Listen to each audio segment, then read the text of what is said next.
Salut les amis, j'espère que vous allez bien. Voilà, victoire 2-1 du Paris Saint-Germain. Alors ça n'a pas été un grand match, mais il y a quand même du mieux. On a vu quand même du jeu au côté Paris Saint-Germain. On a vu des joueurs quand même se battre. On va disséquer le match, malgré qu'on concède encore énormément d'occasions. Mais bon, cette équipe de Toulouse, franchement, ça joue. Ils ont des beaux petits joueurs. Alors, franchement, 3 points. Donc, on gardera nos 5 points d'avance sur le deuxième du championnat. Mais attention les gars, attention. On a joué les équipes les plus faciles de notre marathon, on va dire. Là, on va affronter Marseille mercredi, Monaco, le Bayern, Lille, Marseille. Là, on a joué les plus faciles. Donc là, ça y est, ça va monter crescendo jusqu'au Bayern. Et c'est là qu'on va voir les choses sérieuses. C'est là qu'on va voir ce qu'a ce Paris Saint-Germain là dans le ventre. Bon, tout d'abord, Hakimi et Messi ont été monstrueux dans ce match-là. Monstrueux, je dis bien. Il y a une super connexion entre les joueurs. C'est quelque chose de nouveau. C'est quelque chose qu'on voit match après match. Ils ont une super relation technique tous les deux. Une super relation footballistique. Les deux s'entendent à merveille. Ils se trouvent les yeux fermés. Voilà, les deux aujourd'hui ont été au top. On voit très bien que ces joueurs-là sont en train de digérer leur Coupe du Monde. On voit que ces joueurs-là sont en train de monter en puissance, ces deux joueurs-là. La preuve, voilà, les buteurs ce soir, c'est un super but d'Hakimi. Mais quel but! Déjà qu'il avait mis un but magnifique contre Montpellier qui a été refusé pour un hors-jeu de Fabien Ruiz. Mais là, ce but-là, pied gauche, pleine lucarne opposée, les mecs, c'est du lourd, c'est du lourd. Messi qui nous met sa spéciale, hein, juste à l'entrée de la surface enroulée, pied gauche, c'est magnifique. Messi qui a eu beaucoup de rush aujourd'hui, il y a des prises de balles qui sont quand même très très intéressantes. On voit que physiquement, voilà, il monte en puissance comme je vous ai dit. La dernière action, il part tout seul, il met un poteau.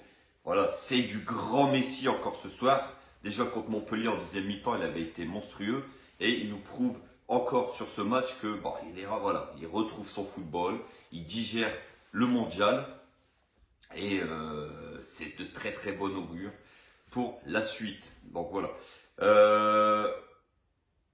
Les flops.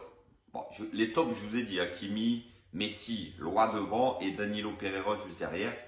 Les flops, alors les flops les gars, j'ai plus de mots pour ces joueurs-là. Vous allez me dire, je ne sais pas ce que vous leur trouvez si vous défendez ces mecs-là, mais sincèrement, Ekitike. Galtier qui nous dit en conférence de presse, c'est bon, Mbappé il est remplacé, il compte sur Ekitike. Tu comptes sur Ekitike. Alors il a été catastrophique aujourd'hui. Ses contrôles sont pas bons, il sert à rien dans le jeu. Franchement, ce mec-là ne sert à rien. 35 patates, on s'est fait arnaquer les mecs. Le président de Reims, je peux vous dire qu'il fume des gros cigares tous les soirs chez lui. 35 millions pour ce mec-là. Alors si ça c'est pas l'arnaque du siècle les mecs, on en a eu à nous à Paris des arnaques. Des Paredes 50 millions, des ceci, des Kerrer 35 millions ceci. Bah lui il fait partie de ça, de ces grosses arnaques. Pareil pour Carlos Soler. Moi les gars j'ai plus de mots pour ce mec-là. Aujourd'hui, il a encore été catastrophique. Ce mec-là ne sert à rien sur le terrain, il est comme Ekitike. Ces deux joueurs-là ont été les deux plus gros flops de ce soir. Et c'est des flops depuis le début de saison. Il faut que ça cesse. Je sais pas moi, vous avez vu les entrées de Garbi et de Emery, Zaïre Emery. Les deux jeunes-là.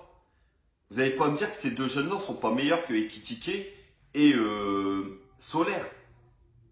Zaïre Emery, vous me le mettez au milieu de terrain à la place de Soler, c'est réglé les mecs. Hein. Il est 1000 fois meilleur. Et devant, le petit Garbi, vous me le mettez devant. Ekitike, de toute façon, il est grand, il sert à rien. Il prend aucun ballon aérien. Il sert à rien. Vous pouvez me dire ce que vous voulez sur ce mec-là. Il finit pas un ballon, il attire pas les ballons. Même ses coéquipiers n'ont même pas envie de jouer avec lui parce qu'ils savent que le ballon, il est perdu d'avance. C'est tout. Comme je vous ai dit, ouais, il va mettre 3, 4, 5, 6 buts dans la saison. Bah oui, mais même nous, quand je jouerais en pointe avec les joueurs qui sont au PSG, on mettrait quelques buts. Donc voilà, il faut arrêter avec ce joueur-là. Il n'a pas le niveau tout simplement pour jouer au Paris Saint-Germain.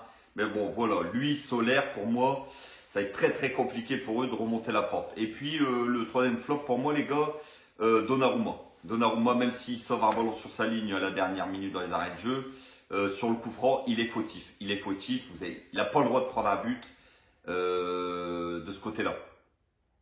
Surtout qu'il met son mur. Il faudrait voilà, il anticipe trop d'un côté. Pour moi, il est fautif sur ce but-là. Bon, il n'a pas été non plus très très mauvais aujourd'hui. Bien que, voilà, sur ce but-là, il est très fautif pour moi. Mais bon, c'est énigmatique vu que le Paris Saint-Germain a pris les 3 points. Donc voilà les gars. Là maintenant, on va rentrer dans le dur. On va rentrer dans le dur comme je vous ai dit. Il fallait prendre les 3 points. On a vu plutôt un PSG séduisant aujourd'hui. Un PSG qui s'est procuré beaucoup d'occasions, qui a tiré beaucoup de faux buts. Un Paris Saint-Germain qui a joué en équipe, avec des joueurs comme je vous ai dit, Messi et Hakimi, qui ont été énormes ce soir. On a vu qu'ils ont fait des différences énormes sur ce match-là. Et voilà, une défense qui a été quand même solide, parce que cette équipe de Toulouse n'est pas facile à manœuvrer. Un milieu de terrain, voilà, hein, Fabien Ruiz, il n'a pas fait un mauvais match. Fabien Ruiz, il a beaucoup joué avec Messi et tout. On sent qu'ils ont une bonne relation aussi tous les deux. Vitinha, qui lui manque beaucoup devant le but. Il y a 2 actions immanquables, il les met encore à côté. Et il est discret quand même dans ce milieu de terrain-là. Et puis Solaire. Solaire, pour moi, je vous l'ai dit, hein, les gars. Solaire, pour moi, il n'a pas le niveau pour jouer au Paris Saint-Germain. Alors, la tuile de la soirée, Renato Sanchez, encore blessé. Ça vous étonne? Non. Ça vous étonne? Non, ça ne m'étonne pas. Ce mec-là, même à Lille, il était tout le temps blessé. Et Luis Campos s'en va nous le chercher. Le mec, il joue 2 matchs, il se blesse, il n'est pas là pendant un mois. Il va revenir, il va jouer 2 matchs. Au mercato d'été, foutez-moi ça dehors, vendez-le. Ce mec-là, malheureusement, son corps ne suit pas.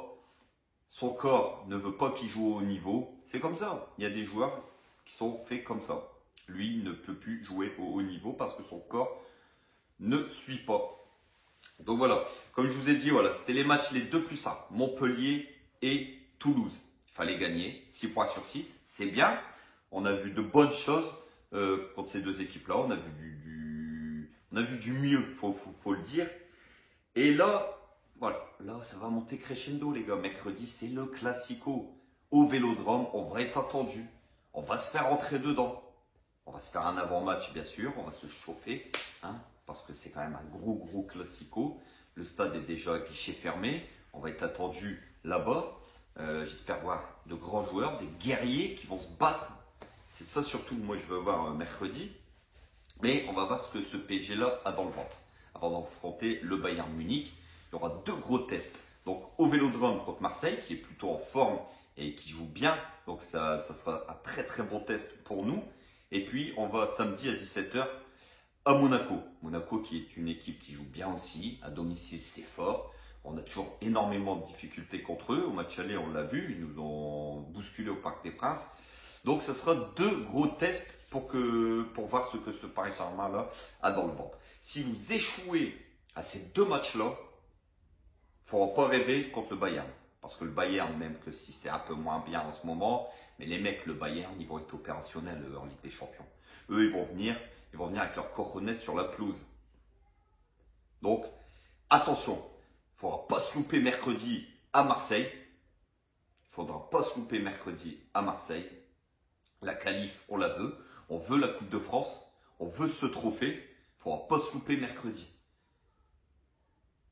Et on aura le temps de reparler du match de Monaco avant d'affronter le Bayern Munich. Là, on va rentrer dans les gros matchs. Donc voilà les gars, victoire 2-1 du Paris Saint-Germain avec un grand Lionel Messi, un très grand Achraf Hakimi. Les 2 ont illuminé la fin d'après-midi, ils ont été merveilleux. Franchement, moi, ils m'ont fait plaisir d'avoir joué ces 2 joueurs-là aujourd'hui. Et on a vu du mieux au sein du Paris Saint-Germain. Bien sûr, c'est à confirmer. Et on saura mercredi si ce Paris Saint-Germain-là est en progression ou si c'était de la poudre aux yeux. Donc voilà les gars, si la vidéo elle vous a plu comme toujours, n'hésitez pas à vous abonner, n'hésitez pas à liker, à activer la cloche, les notifications pour les prochaines vidéos. On se retrouve très très vite, on se fera un putain d'avant-match. Marseille, PSG, les gars, on va se chauffer parce que ce match-là on l'attend tous. Et on l'attend ce Paris Saint-Germain là au Vélodrome. On l'attend parce que tout le monde pense qu'on va se faire fumer là-bas. C'est possible, mais on est capable aussi d'aller calmer tout le Vélodrome, calmer tout Marseille. Et ça, on le saura mercredi soir. Donc voilà les gars, passez une agréable soirée, on se retrouve très très vite. Et n'oubliez pas, ici c'est Paris. Et Paris est magique ma gueule. Ciao ciao l'équipe.